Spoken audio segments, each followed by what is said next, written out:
How many of you guys have read comics or graphic novels or engaged with comics at some point? Okay, good.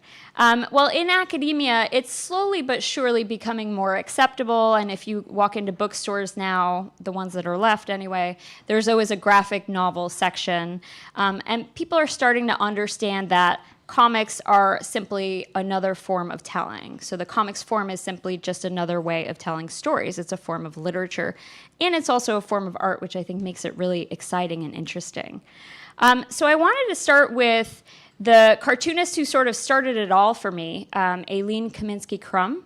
She was born in 1948 in Long Island, and she's one of the initial cartoonists known in the Women's Comics Collective, which was the first collective of women who put together a publication titled Women's Comics, which ran for many years and published comics by women. So it was women who felt like they were left out of the alternative comics underground movement that was very male-centric. Aline Kominsky-Crumb wrote the first autobiographical cartoon, what's considered the first autobiographical comic by a woman, and which is called Goldie, which I write about in my book, and I'm not going to talk about that today. What I wanted to talk about a little bit today was some of the issues that she explores in her comics. And one of them is something that what I try to do in my book is connect these contemporary cartoonists with authors, primarily authors, Jewish American authors who have written about the Jewish experience from the early 20th century. And one of the themes or one of the tropes that often comes up is that marriage between the Jewish woman and the non-Jewish man. For any of you guys who have maybe read Anzia Yezierska's works, there's always this John Dewey character in real life. Anzia Yezierska had this somewhat unrequited, but a little bit requited at times, love affair with John Dewey, who was at Columbia at the time, and she writes about that struggle. If you think about some of the really famous canonical literature, Jewish American literature by male writers, there's oftentimes a Jewish man dating non-Jewish women. So that the question of what it means to date someone, quote unquote, outside the faith is a common trope. So Aline Kominsky-Crumb to me is very interesting. That's one of the themes she engages with. She also engages with a lot of really grotesque stereotypes, which I'll show you in a minute. So I wanted to start with this cover of Hebe magazine. Hebe magazine is sort of a hip magazine for the second issue came out in 2007, so you can see how recent it is. For young people who don't necessarily engage with a lot of the religious aspects of being Jewish, but still very strongly identify culturally as Jewish. And this is a collaboration between Robert Crumb, who's a very famous underground cartoonist who's married to Aline Kominsky-Crumb. And their relationship is interesting in itself because of the response that he's gotten for his works. He's very popular. He's known as kind of often called a genius. Her style is very different from his, as you'll see in a minute. It's very expressionistic. It's often described as scratchy. And she's been called many very not nice names by Robert Crumb fans, often misogynistic based criticisms of her work. So it's interesting to see them doing these collaborations together, and you can kind of see how different their styles are. He's really into cross-hatching. So in this particular cover, which I love, this isn't included in the book, so I thought I would bring it up today. Aileen plus R. Crumb, Jew plus Goy equals joy, it says at the top right corner.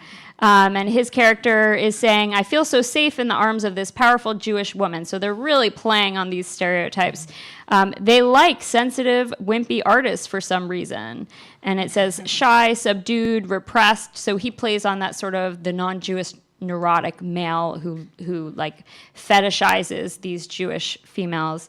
Welcomes old age, ancestors were farmers, these all point to him. And then for her part, she's saying he's not Jewish, but he has a big nose, bad posture, and bad eyesight, plus he can whine and fetch better than me.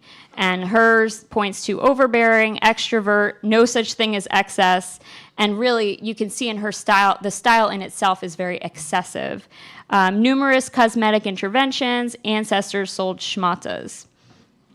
And then at the bottom, she says, wait, I'm not done. I have more to say. And his character says, forget it, we're out of space. And she says, no, I have to tell him about how much you still love me and how I'm still in good shape. And so there's a lot of also these neuroses, these stereotypical neuroses coming out. So because of these kinds of works, these kinds of cartoons that Kominsky-Crumb has written, and by the way, they've published a bunch of their collaborations in The New Yorker, so you might have seen some of those there.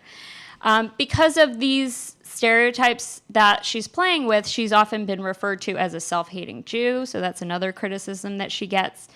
And in my book, I explore what I call post-assimilationist writers. So I explore the question of what does it mean to write about being Jewish or to think about being Jewish when you're not necessarily part of the generation that's struggling with language or with just even like understanding cultural references or getting accepted into the culture. What does it mean to be beyond that? And you know, for Kominsky-Crumb, because she grew up in this post-war generation, I think there is still some connection there, and I think the reason that she engages with these stereotypes is because she's very much still battling them. And the argument that I make is that by incorporating these stereotypes into her work, she's showing the ways that we internalize how other people talk about us. So if you think about identity more generally, any kind of identity, any type of identity, it's partly made up of how other people think of you, but it's also made up of how you see yourself. And that's something I think that comics can show us in a really interesting way, is how these two manifestations sort of are always in tension with each other. And even how the way that you see yourself at any moment of time, you have very conflicting notions of certain aspects of your identity. So I'll move on. This is Need More Love, which is her graphic memoir published in 2007. I love this book. It's a weird and crazy book, just like the cover, which, again, she's very excessive in style. It's a weird and crazy book, partly because what she does in this book is, and it's out of print, which is interesting too, and she kind of refuses to put it back in print.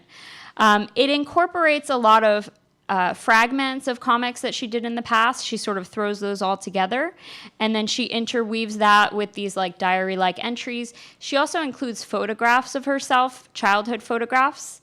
And one thing that I found so interesting, again, just thinking about, you know, how she's playing with identity and form throughout the book.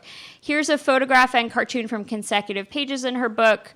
So you can see in the photograph, she sort of looks shy and demure. She's playing her guitar. She's in an indoor cozy space. You can see the curtain and, you know, her shoes are off. And then in that cartoon that she draws of herself, it's the same exact time period. You can also see, by the way, what words do to images, how words strongly influence the way that we read images. So at the top it says, and into the seething Lower East Side of Manhattan, and her character who has crazy hair, and you can think of that hair in relationship to, you know, the photograph sort of demure look. She's saying, I'm free at last. There's music coming out of the windows. She's painted herself, she's drawn herself in this outdoor space. The colors are very expressive. And again, she's got that sort of scratchy way of drawing herself. So it's this sense that she's really taking apart her family album, her including these photographs of herself and these experiences about her childhood, in order to fully explore who she is and how she has become the person that she thinks she is now. So this is, again, I'm not going to go into this one because the writing, I realize, is so small here. But this is the Complete Dirty Laundry Comics, is the collaboration that she did with her husband, Robert Crumb.